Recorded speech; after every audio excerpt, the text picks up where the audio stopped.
دوبارہ جب فرشتے حضرت ابراہیم علیہ السلام کو خوشخبری دی یہاں سے فارغ ہوئے تو پھر حضرت لوط علیہ السلام کی قوم کی طرف گئے۔ اللہ تعالیٰ نے ان کو بھیجا تھا کہ وہاں جا کر عذاب نازل کرو۔ حضرت لوط علیہ السلام ابراہیم علیہ السلام کے بھتیجے تھے اور ایک ہی وقت میں تھے۔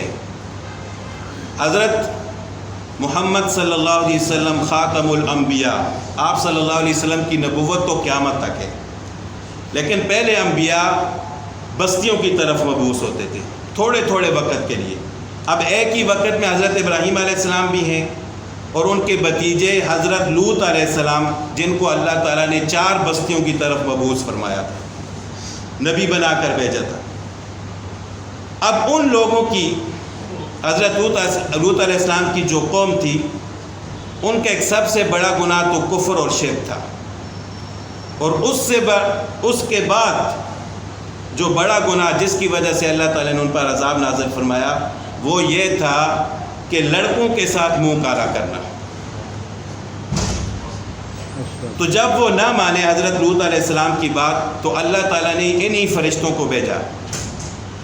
تو جب وہ جانے لگے تو اللہ تعالیٰ فرماتے ہیں کہ جب ہم نے ابراہیم علیہ السلام کو خوشخبری دی یجادلنا فی قوم لوط، تو وہ ہم سے لوط کی قوم کے بارے میں جھگڑا کرنے لگے، بحث و مباحثہ کرنے لگے۔ کیا بحث و مباحثہ کرنے لگے؟ نبی تھے، اللہ کے لاڈلے تھے۔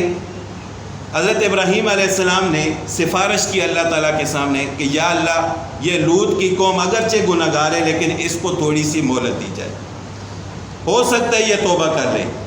لیکن اللہ تعالیٰ نے فرمایا کہ اب ان کے لیے مہلت کا وقت ختم ہو چکا ہے۔ تو جب وہ فرشتے حضرت لوط علیہ السلام کے پاس گئے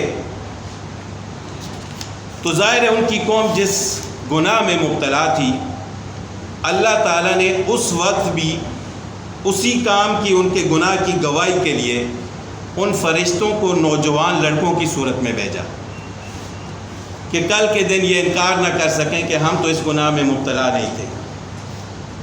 اب جو نوجوان لڑکے جب حضرت لوط علیہ السلام کے پاس گئے تھے تو وہ فرشتے، اب حضرت لوط علیہ السلام کو بھی علم نہیں ہے کہ یہ فرشتے ہیں یا انسان ہیں۔ تو حضرت لوط علیہ السلام نے جب ان کو دیکھا تو فرمانے لگے ھذا یوم عصیب، آج تو بہت سخت دن ہے، یعنی سخت دن ایسا ہے کہ اگر یہ میں ان کی مہمان نوازی نہیں کرتا تو یہ بھی اچھی بات نہیں ہے، اگر میں ان کو اپنے پاس ٹھہراتا ہوں تو میری قوم کے لوگ ان کا کیا حشر کریں گے۔ تو اس وجہ سے بڑے پریشان ہوئے کہ آج تو بہت سخت دن ہے، میں کیا کروں۔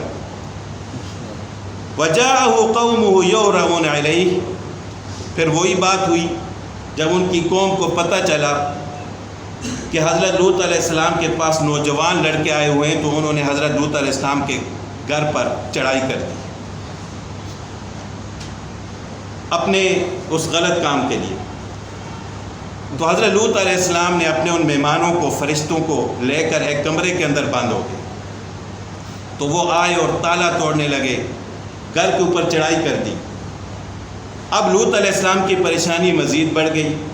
لوط علیہ السلام نے افسوس کے ساتھ کہا کہ لو ان لی بی قوۃ، کہ کاش کہ مجھے اتنی طاقت ہوتی کہ میں ان کے خلاف لڑتا۔ حضرت لوط علیہ السلام کا قوم قبیلہ کسی دوسری جگہ رہتا تھا، یہاں حضرت لوط علیہ السلام اکیلے اور ان کے گھر والے تھے۔ تو لوط علیہ السلام نے فرمایا کہ کاش کہ مجھے اتنی طاقت ہوتی کہ میں ان کے خلاف لڑتا، او آوی الی رکن شدید، یا کسی محفوظ جگہ پر سہارا لے لیتا، یعنی یا تو یہاں سے میں نکل سکتا ہوں، نہ ان کا مقابلہ کر سکتا ہوں،